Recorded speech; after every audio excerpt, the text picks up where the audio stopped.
pakiramdam na ganun yung Mahirap atmosphere? yata yung ano kasi dito eh, yung papunta dito and then sa province yata to, wala ka sa city, so yung mga nagtatrabaho mga Pilipino dito, malayo yata sila.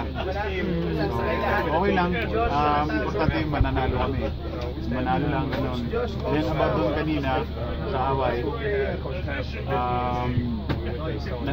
siguro control na ng mga referee yun eh.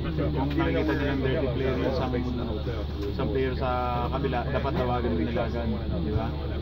So, ganoon talaga. I don't know about Andre. I'm never going to support that guy. Kung may nasaktan, di ba? Talagang may umahan.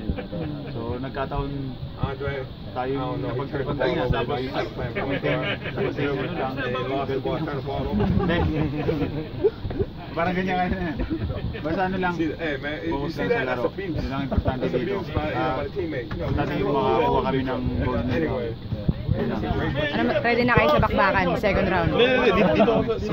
Papunta pa lang dito, ready na. Okay.